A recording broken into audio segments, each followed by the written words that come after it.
Assalamu alaikum, good afternoon, namaskar, sat sri akal, and welcome to all of you to another episode of Cricket Unplugged. Today I have a cricketing star who at late has been flying high. Whatever he's been doing, or rather whatever he's touching, has been turning to gold. In fact, I know him for almost 10 years when he played in Dubai for my cricket team, Danube. And at that time, we saw that he had talent.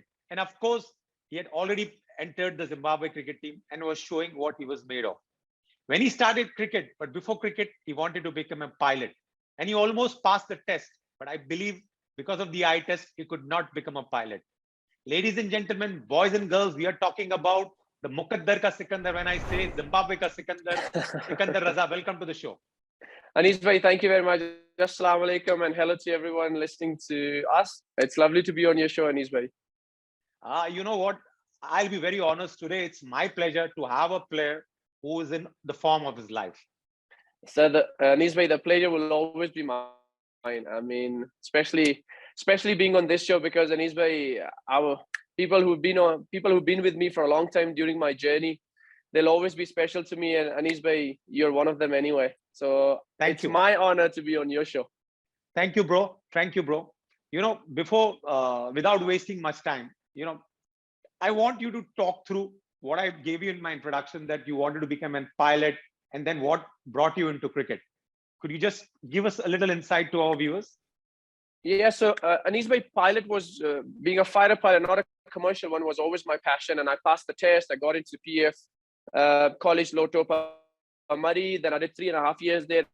Unfortunately, I failed a small eye test.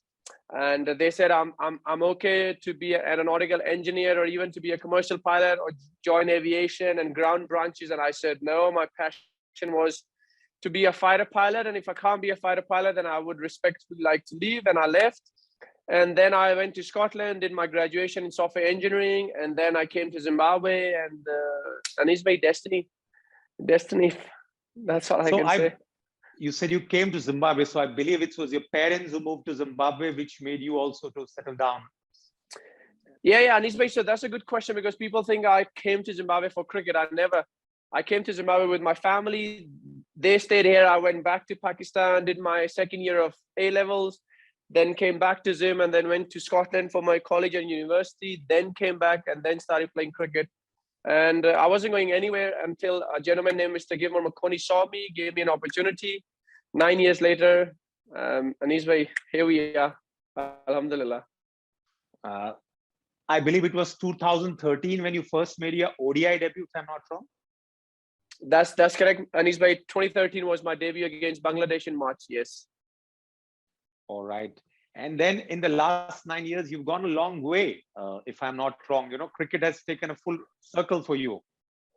Alhamdulillah, cricket has taken a full circle for me, Anis bhai, and I've done global trotting. I've been to different places. I've played different cricket leagues. Alhamdulillah, being with the national team also. So, these are the things that have been very helpful. You made your debut in 2013 in Test cricket too.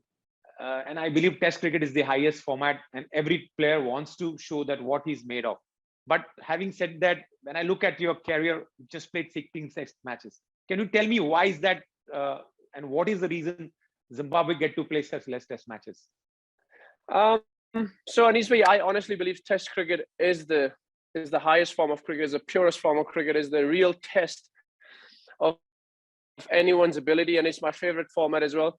And it's the truth of the matter is there's a lot of cost involved in playing test matches. It's a very high cost kind of fixture. So because we don't get to play a lot of international cricket, so we've tried to focus and we've tried to invest all that money into white ball cricket. And yes, it has taken test cricket a little back, but looking at the fixtures at Eastbury, I think we've got 4 to 6 test matches this year. We've got another 4 to 6. That may not be a lot, but as long as Zimbabwe carries on playing test cricket, I feel like test cricket taught me cricket, if that makes sense. And I believe if one can understand and play test cricket better, then I think he's got a very good chance of being a very good white ball player as well. So yes, it's not ideal that I've only played 16 or 17 or test matches in 9 years, but I'm very grateful that I've managed to play those as well, because that taught me a lot about cricket. All right. It wouldn't be fair if I don't talk about your first 100. Tell us about it. So, Anish bhai, we went to Sri Lanka and we won our ODI series 3-2. It was 2-2. Then we played the fifth one. Then we beat Sri Lanka. Zimbabwe became the first ever country to chase 300 in Sri Lanka. It hadn't been done before. And then in the thing, our backs were against the wall. We were, I think, if I'm not mistaken, 50 for 5. And then we ended up taking a lead of 300 and something. So yeah, that test 100, I mean, I remember during the lunch break, I speak to my batting coach at that time, Lance Klusener, who's a batting coach again now. And he said, what is your plan? And I said, I'm gonna try and go guns blazing. I feel like if we allow their bowlers to bowl, they got 5 wickets just by us being blocking. I'm gonna try something different. I'm gonna try being, some people call it brave, some people call it stupid. If it works out, it's brave. If it doesn't work out, then I look stupid. But I said, I'm happy to take that chance. And he said, that's good enough. And I think I played ultra aggressively at the start, and then I settled down in my inning. Then we picked a lot of 1s and 2s. But alhamdulillah, I kept finding my boundaries. And before I knew it, I was ending the day on 99 not out. Went to bed, woke up, first ball of the next morning, back foot punch through covers for 2, and that was my first 100 in Test cricket. I'm sure that must be very satisfying. You know, a Test 100 is very special to every cricketer. 100%, Anish bhai. It remains one of my best 100s. I know, unfortunately, Zimbabwe, I believe, went on to lose that Test match. They dominated the Test match, but I believe Sri Lanka chased at the back of a couple of good innings from the lower order. Yes, so Dikwela had a good inning, Asela had a good inning. So these guys, the lower end, especially after 5 down, batter number 6, 7, and 8, I think Dylan Pereira also contributed as well. So yeah, they chased down 300, and unfortunately we lost the Test match, but we came back with a lot of lessons, a lot of good memories and trophies and personal accolades. So there was a lot of things that we achieved in that particular tour. All right, you know, you hit the nail when you mentioned that when you play Test cricket, you are able to play the white ball cricket the better way. Now, this is what I want to talk about to all the youngsters who listen. Why is that somebody who plays Test cricket can play the white ball cricket well? So Anish bhai, I feel like the Test cricket brings the best out of you. It challenges you in every way. And if any youngster wants to be successful in white ball cricket, I would encourage them to make sure they play their red ball cricket as well. Red ball cricket teaches you to bat time. Red ball cricket teaches you to handle a situation. Red ball teaches you when your body's giving up and how mentally you stay strong and you carry on, because there will be times when you're cramping and your body's giving up and you're feeling lazy and the legs are not moving, the feet not moving, but you can train yourself mentally to carry on. Test cricket is a test of your fitness, so you can always judge yourself saying, listen, I couldn't do X, Y, Z because my fitness was lacking.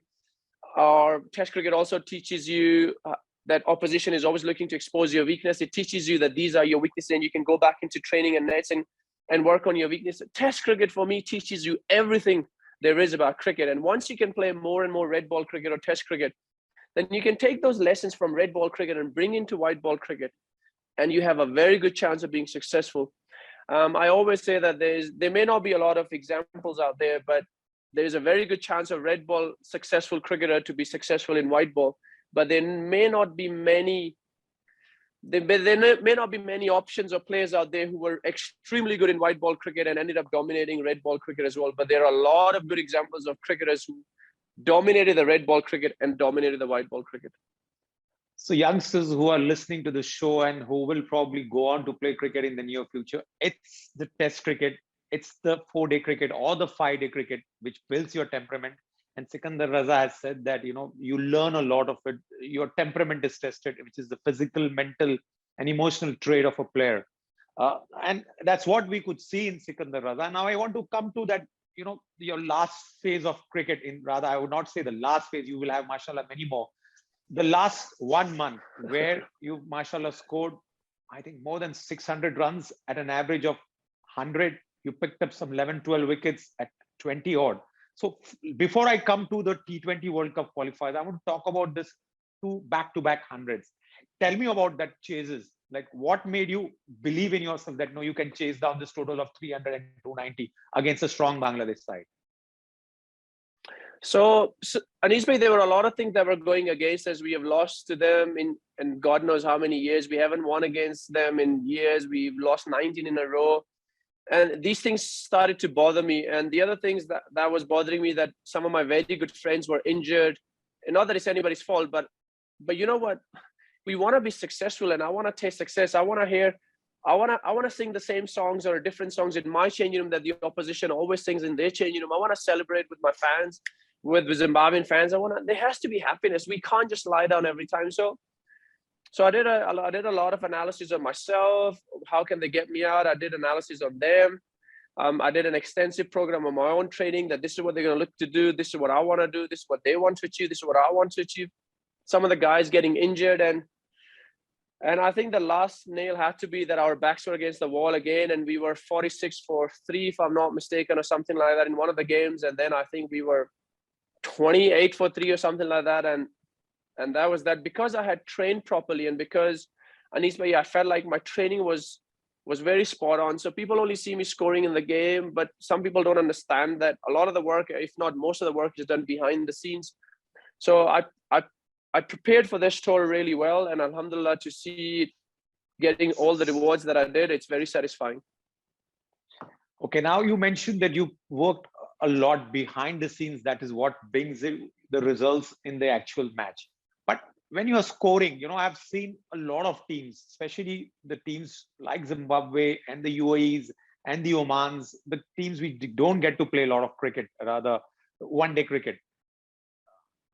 They are able to chase it down 160, 180 in a 20-over game. But when it is about 250 runs, most of the teams unfortunately fold. So what is that issue with most of the teams? I want you to, just show it or explain to the players, how do you make sure that you stand in and ensure that you can bat 50 overs and win the test ODIs? So my advice to them, because these countries play a lot of T20 cricket. So my advice to them, and this is what I sometimes do as well, when I'm chasing a big total, I always work backwards. So I don't look at 1 to 300. I look at 300 to 1, which means I say to myself, what is a good total that my team can chase in the last 20 overs if we have wickets in hand? And my answer to that would be 150, 160 is a good total. So that takes a lot of pressure away from us. So that means we have to be 140, 150 in 30 overs for 3. And if we can do that, Anis bhai, and if UAE, Oman, and the other countries that you mentioned who do not get to play a lot of ODI cricket, if you do that, you'll see that suddenly there's a sense of calmness. You're not looking at 300 now. You're looking at 130 or 140 or 150 in 30 overs, which is 4.5, 5 an over anyway. So it calms. There's a calmness in the changing room. There's a calmness when the players are batting, because there's no sense of panic. Sometimes I feel like the panic sets in because players or teams look at, we have to chase 300 and it's over number 1. And then you always feel like you're getting behind the game, and then you ended up doing something that you shouldn't. So Anis bhai, I try work backwards when I'm chasing a total, and that kind of calms me down. There's numbers in my head, there's position that I have to be in. So all these things kind of calms me down. There's a purpose, there's a direction, and once I have that, I feel like I bat a lot better. Well, easier said than done, because I have not only the teams which don't get to play a lot of matches. I've seen a big teams also, when there is a target of 300 set or 290, they start well, but they're not able to finish well. And I've always believed, the player's temperament is actually tested when he's able to chase a target. I don't take away the credit when you set a target, when a guy scores 100, but when 100 comes when chasing a target, it's special. Do you agree to that? I think me agreeing to that would, it's like taking some credit from you. I don't know, Anis bhai. I like to score 100 batting first. I like to score 100 batting second. Maybe I haven't really thought about it. But if you say that, Anis bhai, then it does have a point, because when you're chasing and the wickets are falling from the other end, there's a lot more variables in your head than there were if you were batting first. So I guess chasing is definitely special. Yes. Well, I saw both the innings where you scored this hundreds, Sikandar, and there was a time when the run rate had crept to 7. The Bangladesh bowlers were putting pressure. So that any time you felt that, no, God, I need to go over the top, and get that boundary in that over and make sure that I bring the run rate down? So Anis bhai, there was a time, but I always say to myself that I mustn't target everybody, and I must pick my targets. Who should I take a calculated chance? And I must back my strengths. So there was a time, Anis bhai, when, for example, I remember there was a spell of 2 or 3 overs where Tuscan bowled quite well, and we only managed to get maybe 12 or 15 of his 3 overs. So, but I always said to myself that I was counting the overs. I was looking at the scoreboard, and I was like, if Tuscan has bowled 8 overs and he hasn't gotten me out, they're going to have to rely on somebody at death. And Harare Sports Club being a very big ground, there's a lot of big pockets where you can always run twos, and if you time it well, it's a 4. One side of the boundary, the wicket we were playing on, one side of the wicket was quite small, so I said I can always tee off there as well. So I never felt that I'm behind. All I said was, if I can ride the wave now, I will be rewarded later. So I think the maximum the run rate went to was 7.5. We made a conscious effort that must never touch 8 or 8 and above. And I remember in the first ODI, I think we needed 75 in 10 overs to win the game, and that's exactly where we wanted to be. So Alhamdulillah, once the tough phase comes, if a batter can wait it out, and good times more than not, you'll see that the good times follow after. Well, again, I would say easier said than done. When the run rate goes up above 7.5, you want to take chances. Sometimes it comes up, sometimes it doesn't. But you mentioned a very good point that you need to target. Your mind has to work like a computer. That this is the bowler I'm going to target. This is the bowler I'm going to play around. Well said, Sikandar. Now, you mentioned also about a couple of hundreds which came along with you, the hundreds by your partners. I remember 100 by was Innocent Kia. You know, these guys, we've never heard about him. Tell us about these 2 youngsters who scored hundreds with you, who made it possible. So one was by your captain also. Yeah, so and I play for the same franchise, and I rate that kid really highly. And I remember speaking to the powers as well. I said, this kid is really good, and given the opportunity, he will shine. So when and I were batting, and I remember didn't play the T20s, and I did, and we won. And he said, Raza bhai, I'm really hungry for this team success as well, and for mine as well, and I'm going to get 100. So we went into the nets, and I spoke to him, and we worked on a few things, and we said XYZ can happen. It's not a bad thing that you didn't play the T20s, because you have just solely prepared yourself for ODIs, and inshallah it will happen. And people didn't really know him, so I felt initially they ended up bowling to where he wanted, because he's got some strong zones. And once and he's by once as a batter, if you get going earlier on and before you look up, you're on 30, 40 odd, then your innings start to flow. And when I walked out, because we had those numbers in my mind, the scoreboard, target, who's bowled how many. So I always kept telling him, listen, mate, he's bowled that many overs, he's bowled that many. Who's going to bowl at us in the end? Please make sure we stay here. All we were focusing on, run well and hit through the gaps and see where he takes us. And I thought he played a gem of an inning as well. And then the second ODI, I thought, Reggie Shikaba, he was short of runs, but he was never short of form, because he was timing the ball really well. He was unlucky with his dismissals. And the way he came out and he said, Raz, we're going to be aggressive, we're going to run well, and we're going to do X, Y, Z. And I said, sure. Initially, I said to him, mate, when you came, just calm down. Let's see where we are after X, Y, Z. And he said, yes, it's okay. But clearly, he didn't listen to me, so which was a good thing. He came, he smashed, and before we know, he was flowing. He took all the pressure off me, and he ended up scoring the fastest 100 for Zimbabwe. And then, boy, oh boy, it was a dream 100. I tell you, you batted like a dream, and he's back. Well, there's no second thought about it. But I have always believed, when a player is there to finish the game, it makes the team's confidence much higher. The dugout feels much easier. And in both the games, you stood there. So well done, Sikandar, for this knocks. And in fact, you mentioned about before that you won a series against Sri Lanka. I still want to hit that 3-2 series. That was also crucial, after that, before that test match started. And you played that crucial knock of 27. Again, you were chasing 200 odd runs. But imagine it was a turning track. Had you thrown your wicket away, probably who knows what would have happened. Yeah. So we had a great start, Anis bhai, and I think if I'm not mistaken, we were 100 for 0. And then Anis bhai, we lost 1 through spin, and then 2, then 3, then 4, then 5. And it was, I think if I'm not mistaken, we needed 37. When Graham Creamer walked out, we needed 37. And there was a time when we needed 102 or 112 with 9 wickets in hand. And now we need 37 with 3 wickets in hand. And Akila was bowling well, Hasaranga was bowling well, and Malinga was starting to reverse now. So Anisba, to be honest with you, yes, my hundreds are special, but I think that 27 knock is probably one of my better knocks that I've played under immense pressure in difficult conditions, series on the line, batting with tail enders. So yeah, that 27, even though it's not a lot, but it's one of the most satisfying 27 I've scored, to be honest. Fair point. And you also mentioned one very good point, that one man can win you a T20 game, but you need somebody at the other end to win an ODI game. And how true is that? Correct? You need somebody along with you to score that target of 300. So Anish bhai, I mean, you being the encyclopedia of cricket, and I guarantee you that how many teams have scored, how many times a team wanted to chase 300 plus and a guy gets 100 and still end up losing the game. I mean, there are so many examples of that, Anish bhai. So I genuinely believe a T20, one guy can take a 5 or win you a game. One guy can score that 100 at the top or 80 of 35 or 40 balls at the bottom and can you win you a game. But even if one guy takes a 5 in an ODI or scores an 80 or 100 in ODI, doesn't guarantee that you'll win the game if your teammates hasn't really done their part of the job as well.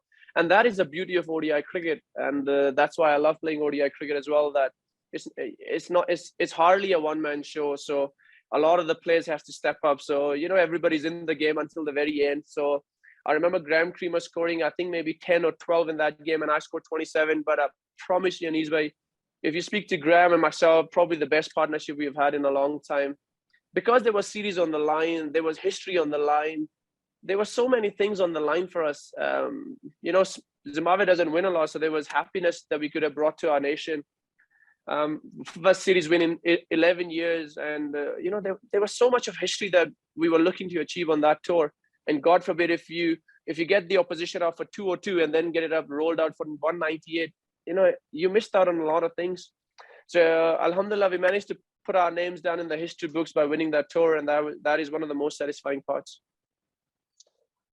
Again, well said, Sikandar. Now I cannot help but to ask you about what you did in the T20 against Bangladesh. But prior to that, you also were, as I said, that whatever you're doing was coming out to be good for you and your team, where, you could overcome that loss, which you all could not make it to the World Cup for the 2019. And this time you had it in the back of your mind, no, I have to get it. Even though it's a T20 World Cup, I need to do that.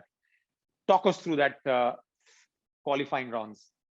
So, Anis bhai, it is true that back of my head, all these things were there. And yes, as senior guys, myself, Craig, Reggie, Chatara, we got together and we spoke about these things. We even went hard at one another. There's a lot of good things were said in the changing room and a lot of responsibilities were shared between us. But as an individual, Anis bhai, I never forgot how I felt after failing to qualify the last World Cup, the promises that were made, the dreams that were shattered. So for this time, I think all I was trying to do was to channel my emotions in the right way and not let my emotions get the best out of me in the negative way.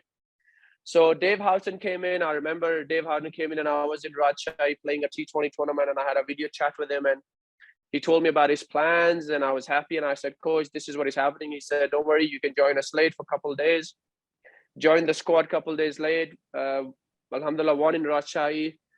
And the way he treated everybody individually, Anis bhai, made a huge difference. And then when we got together as a team, there was no other thing in our head but to win for one another.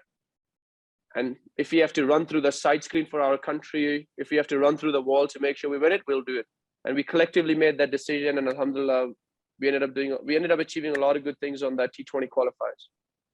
Well, a lot of people say that, T20 Zimbabwe qualified beating the minnows. But mind you, in T20, anybody can beat the other team on their day. But you have to give credit to Zimbabwe. They came back strong and now they will get a chance to rub shoulders with the big guys in Australia. But having said that, that 2019, I remember that World Cup, which you couldn't make it. It was in your own country where you all were playing the qualifiers. And it was probably UAE who spoiled the party. I think it was us more than the UAE. I thought the score was chaseable. I know the rain came and Duckworth Lewis, we ended up losing 10 overs and they ended up only losing 7 or 10 runs or something like that. but it was still winnable. So I was the last guy out, and I remember we were on course to win that game, and voila, out of all people, who gets me out? One of my best mates gets me out. So, but what people don't understand is that we were happy for UAE, but believe me, UAE was sad for us as well. They said, guys, I think you guys definitely played one of the best cricket of this tournament and deserve to go. We are sad for you, while we were happy for UAE that they ended up retaining their ODI status. So there was a lot of love, respect was shared in among the two countries. But yes, it hurted us a lot, Anis bhai, and yeah, it took me quite a lot of time to come out of that loss. Yeah. I remember your mother was there cheering you in the stands when you were playing that qualifying round, and there must be sadness in her as well, as you guys all went through that, so near yet so far. I remember a couple of matches, there was rain and things didn't go your way. That happens in cricket. When it doesn't go your way. 100%. When it's not you cannot fight conditions, you cannot fight with nature, and you cannot fight with things not in your control. So as you said, and I agree with Anis bhai, if I look back fairly, I think there were a lot of things that went against us. And now looking back and thinking about it, yeah, I think it wasn't meant to be for us. All right. Nonetheless, that's history now. You have now a golden opportunity. Before the World Cup, you have the big boys, India, coming with KL Rahul leading the team. How excited about you playing them in your own country? Oh, 100%. Anis bhai, you always test yourself against the world's best. And I was telling somebody as well that Bangladesh is sitting number 1 or 2 in World League cricket points as well. So they've been playing consistently good cricket. So that's how you want to test yourself, because Afghanistan is number 1, and we all know what powerhouse Afghanistan is, especially when it comes to bowling. So if you can measure yourself by doing well against these countries, you know that there's something you're doing right. And now the big boys India has come in as well, and it will give me an extra motivation to try and prepare accordingly and do well, so that I can always measure myself where I am compared to the world's best. I sincerely hope you have the same style of cricket what you've been playing against Bangladesh, and you will continue the good work. And who knows, you might surprise India. I would not like to use the word surprise. You might beat India. That's the goal, Anis bhai. Inshallah, when you're representing your country, if the goal is not to beat the opposition, regardless of what the opposition is, then I don't think you're doing justice to your country, who's given you everything. So the goal is to beat India. Inshallah, we hoping for a very exciting and a good brand of cricket from Zimbabwe. Something the fans, something the people who are watching us on TV or live as well can enjoy and say that Zimbabwe is going in the right direction and they are ready to rub shoulders again with the big boys. So yeah, I'm not a big guy on making comments on the results, but inshallah they'll be exciting. This will be an exciting series. All right. Now the T20 World Cup. Are you getting butterflies just 2 months away that you are going to play with the Aussies, the Indians, other teams? And again, I think it's a pool of 4 teams in one group where 2 teams get into the knockout. So, Anis bhai, we're gonna play Ireland, Scotland, West Indies, which is a pre-qualifier to the main World Cup, and 2 of those teams will go through. Inshallah, we're hoping to go through, and then I think it's 2 pools of 6 teams, and then let's see where we end up. But regardless of where we end up, we really not bother, because our focus is to play good cricket, and if we can play consistently good cricket, Anis bhai, a lot of things can happen, and especially in T20. Yeah, a lot of things can happen, and we're hoping to cause few upsets as well. Why upsets? I would probably say we would probably romp into the next round. I know I don't want you to sound overconfident, but are you ready for the bouncy wickets of Australia? So Anis bhai, my coach said, all right, let's prepare for Australia, because we were given a couple of days off after Bangladesh. And my answer to him was not now. I said, I like to live in the present, and one day at a time. I said, let's train and let's prepare for India before we get to Australia. When we get to Australia, we train there, we find out where the wickets are, we plan accordingly, and we take it from there. I'm not a guy who likes to look too far ahead and forget about where I am and what's coming in the near future. So for me, I'm getting butterflies for India tour. I haven't thought about Australia yet, because we have a bilateral series against Australia, which we depart on the 25th, play 3 ODIs, come back, and then go back to Australia for the World Cup. So the 3 ODIs that we're going to play in Australia will give us a good idea of what needs to be done, what ways work there and what ways doesn't work there, how to prepare. So right now my butterflies in my stomach are for India, and that means I care, that means I'm nervous, I'm excited. So all those emotions are there. So hopefully once I hit the net, start training, everything will calm down. So boys and girls, this is naam to suna hoga, Sikandar. I'm not talking about Mukandar ka Sikandar. I'm talking about Zimbabwe ka Sikandar. Anyway, that's a bit filmy. We'll just quickly wrap up the show with a few fun questions for you, Sikandar. If not a cricketer, we all know that you wanted to be a pilot. But if not cricket, then what? Which sport do you like? If not cricket, I'll be a squash player. You will be a squash player. And your favorite squash player? It was Jan Sherhan. Oh, yes, the legend Jan Sher Khan. Do you watch Bollywood movies? I do watch Bollywood movies. Anis bhai, who doesn't watch Bollywood movies? All right, so let me know your favorite Bollywood actress. My favorite Bollywood actress is Miss Juhi Chawla and Miss Deepika Padukone. Oh, wow, you have Juhi Chawla and Deepika Padukone. Lovely. And if I have to ask you, a Bollywood actor? It has to be the Khans, the Salman, Amir, and Shah Rukh. If you had to pick one, Salman. Okay, Bhaiyo ka bhai, Salman Khan, not bad. And you know, you've been playing franchise cricket around the world. I'm sure you would like to play the big leagues also. But which is that franchise cricket where you enjoyed maximum? Which is one league where I enjoyed a lot. There was this. Due respect to all. No. Listen, of course. So because I haven't been to IPL and Big Bash, so minus that, I thought, okay, because you've asked where I enjoyed the most, I'm gonna say it was Global T20 Canada. Oh, nice. Believe it or not, it was Global T20 Canada. You know what? Now there are a couple of leagues happening in South Africa as well as in UAE, and it's been owned by the IPL. They have definitely seen you what you're doing. I wouldn't be surprised if you're picked in one of the teams. I can't answer that, but let's just say that Anis bhai, you'll see me inshallah in one of those. Fingers crossed. Fingers crossed. I'm not going to ask you further about that. Yeah. Okay. You mentioned your favorite, rather your best friend in the UAE cricket is Rohan Mustafa. Yeah. Does he sledge you? Oh, a lot. I actually think he sledges me more than he sledges any other opposite player. So when me and him are going against one another, it's hard not to swing every ball and hit him for sixes when he's bowling, especially. So yeah, he sledges me a lot, and that I think it's only because our bond is that strong, and nothing he would say would faze me. So yeah, he sledges me a lot. You know, when I watch both of you cricketers, you know, the best thing about both of you is that you guys can bat, you guys can bowl, you're gun fielders. So nothing separates you all. It's just that who has the best day on that particular day. Indeed, but I think I will give a little edge on Rohan because Rohan sledges better than I do. So I think he's got a one-up on me. So we bat, bowl, field well, but he sledges better than me. I'll ensure that I send this clip of that video, what you have said just now. Sure.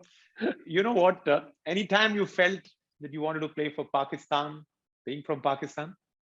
Anis bhai, so another good question you asked. Anis bhai, I never played any cricket in Pakistan.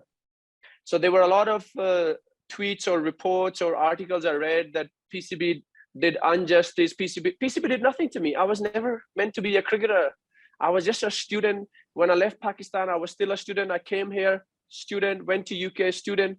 So I never dreamt about playing cricket anyway, especially when I was in Pakistan. Like I said, it was destiny. I was in Zimbabwe and somebody saw me and gave me an opportunity. So all that criticism or abuse or any negative remarks that PCB or Pakistan gets because of me is very unjust, is very unfair. I never played any cricket in Pakistan or even tried to play for Pakistan. Well, Sikandar is a song of Rajesh Khanna. Kuch to log kahenge, logo ka kaam hai kehna. Chodo bekar ki baatein, beech mein jaye rehna. Indeed, I think that's it. That's the way to look at it. Indeed. Let me put you in a spot. Babar Azam or Virat Kohli, your favorite cricketer? Virat Kohli. Who has to be your favorite captain in the world? Ricky Ponting, MS Dhoni, or there are many. You can name anybody whom you feel is your captain. So for me, it will be between MS and Kane Williams. If you had to pick one, I would go with MS. you'd go with MS, and you said Virat Kohli. Yeah. One I feel piece of like advice. Yeah, I go feel ahead, like go ahead. I feel like Virat Bhai is an ultimate all formats player, if that makes sense to people. The reason Tiger Woods is so up there, the reason Muhammad Ali became who he was, is because these people kind of revolutionized the sport. They thought outside the box, and they were the first one to try something new, and then everybody followed. And that's why I would like to put in Virat Bhai in the same bracket, that as much as cricket was always about fitness and XYZ, but the way he took that part of the game forward for the younger generation to follow, I think that is commendable, and people should give him enough credit for that. And for being one of those 36 years old, where a lot of the times people would have retired and I'm touching my peak, is because of my physical and mental fitness. And if you look after the two and work on your skill, then alhamdulillah, you can always add a couple more years to your career. And I'm very grateful for that. But for me, the reason I picked Virat Bhai is because I feel like he's the ultimate all formats player. And that's got nothing to do with stats or what he's achieved or what he's going through or what he's done or what he's going to do. I'm just talking in general. If you had to give one piece of advice to the king who's going through slight form problem? I don't think so. I don't think so I'm knowledgeable enough or experienced enough, or I am there to give a guy advice who's got close to 16 to 20,000 career runs. What do I tell him? I can't tell him anything. What is there I can tell him? Nothing. So if anything, I'll stay silent. I reckon if people can stay silent and let the man have some peace, whether it's encouraging or abusive or negative or positive, just let the man be in peace. Leave him alone, and inshallah, he'll find his feet. Okay, who will win the T20 World Cup this year? So I was asked this question, and where would I see Pakistan? So I said I'll be very surprised if Pakistan doesn't play the semi-final. So I think my three teams will be Australia, Pakistan, and India to play. These three will be the last three teams still left in the tournament, I believe. All right, we'll see what happens then.